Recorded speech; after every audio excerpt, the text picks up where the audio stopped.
All right, we are back with the Fox News Alert. Now, I wish we weren't telling this horrific news. At least 12 people are dead, including a sheriff sergeant, after a gunman opened fire at a bar in California. It was packed, reportedly, with college students. The gunman also dead. At least 10 other people are hurt, and SWAT teams and bomb squads, they rushed to the scene overnight.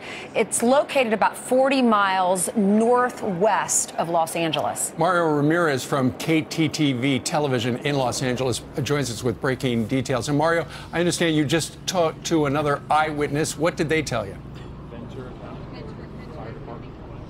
Yeah, good morning. We actually spoke to someone who was at the Vegas shooting a little over a year ago. Very emotional, as you can imagine. He says he was in the middle of the dance floor.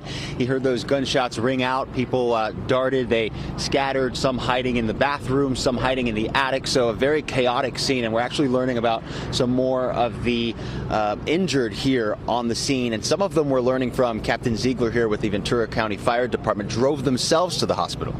That's correct. So some of the additional information on patients or victims is we did learn very early on that some of those that were able to get out of the facility actually drove themselves to the hospital. We're still trying to finalize that number and make sure that we've accounted for everybody.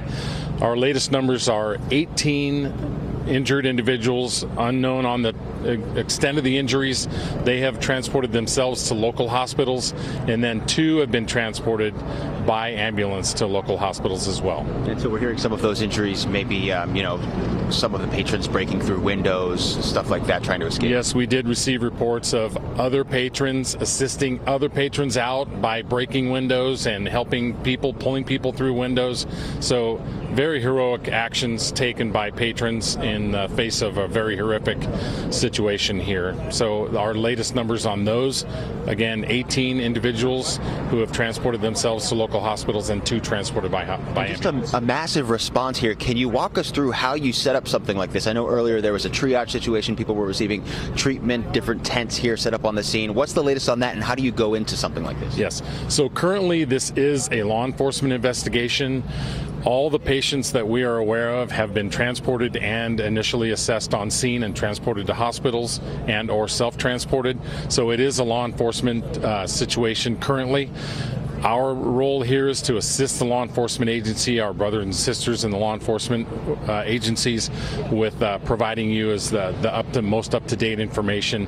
And as you can imagine, hundreds of first responders responded initially to the scene.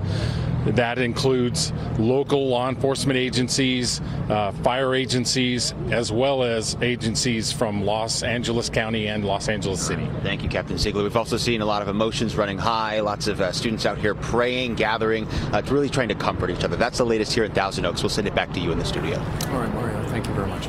All right. Heard so many different stories. One guy said they were piled up on top of each other trying to get out of the back door, and they hit the ground because the shooter started firing, and then someone came running up behind him and said, "Get up, get out the door. He is coming. He's coming this way." That's How right. Terrifying. One of the sheriff's deputies said it is a horrific scene inside the Borderline Bar and Grill. There is blood everywhere. We're continuing to follow the story. We're going to take a quick time out. We'll be right back.